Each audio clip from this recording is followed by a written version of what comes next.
Hello everyone. I hope everybody is doing fine. How to raise children? This is point one. Don't fight in front of the children,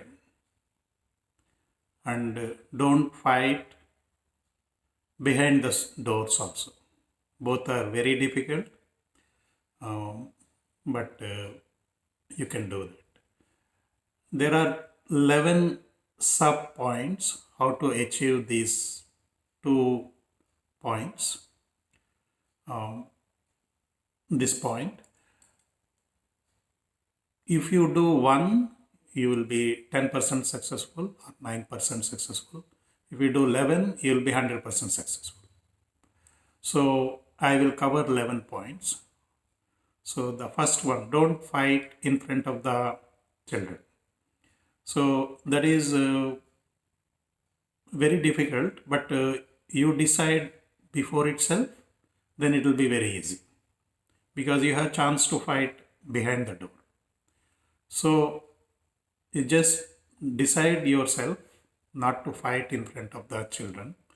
Why should not fight in front of the children is when any conflict comes in their life with their boss or with their colleague or with their um, parents or in-laws, they think that only fighting will solve the problem. That is the problem by fighting in front of the children. That is one problem.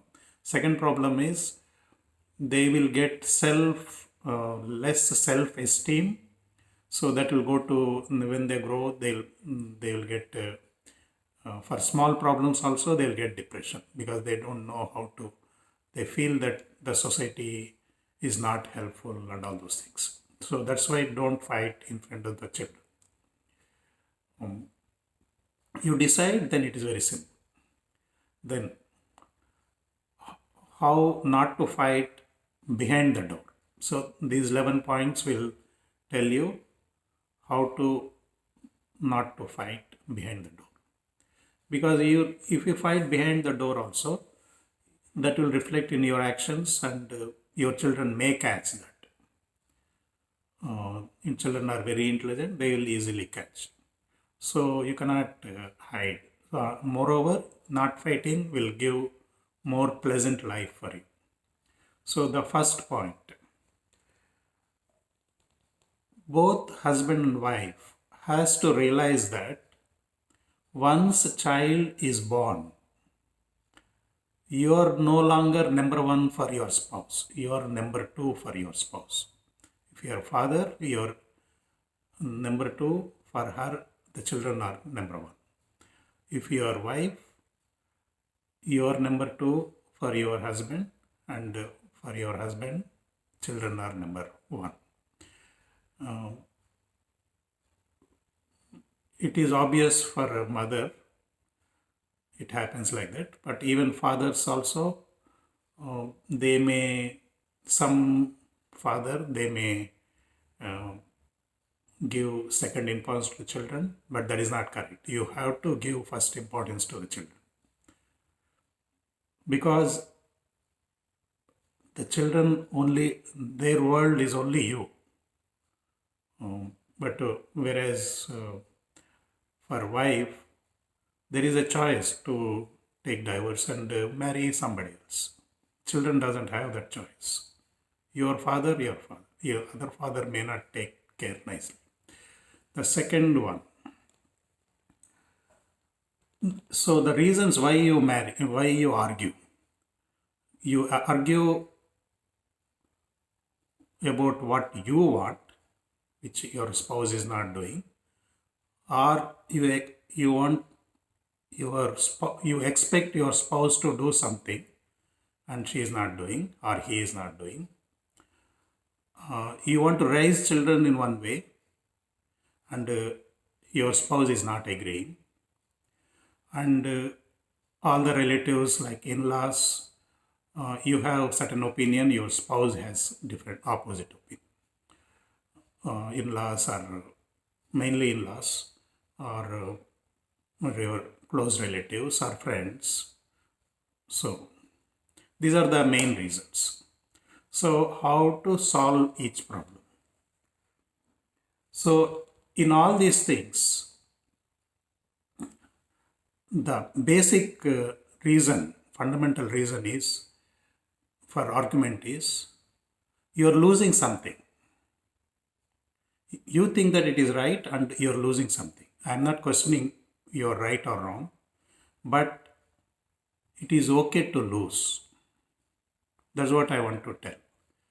Because if you try to convince, he or she is not agreeing, you lose it, no problem. It is not going to collapse your world. And moreover, for the children, you have to lose everything. You have to sacrifice everything, including what your spouse is demanding. So it is obvious, if you want to raise the children, you have to sacrifice. So I already told you are number two. So if you are number two, how do you expect that you will get your way to happen?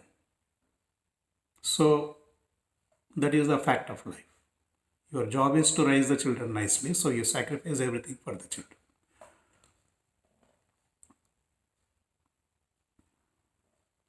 So you may think that, okay, if I am losing, then I am the loser, I am stupid.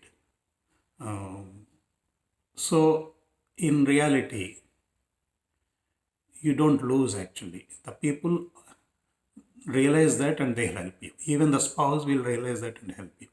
Because the reason is, you just observe in your office. If somebody is soft person, so you observe the manager, how he reacts to that soft person, how he reacts to the assertive person, how he reacts to the aggressive person. The aggressive person has to demand and get what he wants. But whereas the soft person, without asking, the manager will be nice with him and he will help him. So actually, the soft person, by sacrificing, he is getting the advantage actually. So you are not going to lose anything in the long run. The immediate thing will not happen, you will lose it. But in the long run, you will get benefit in all other places. Just try this and that will work good for you and you will not argue. So I will tell specifically for women what they have to do and for the men what they have to do.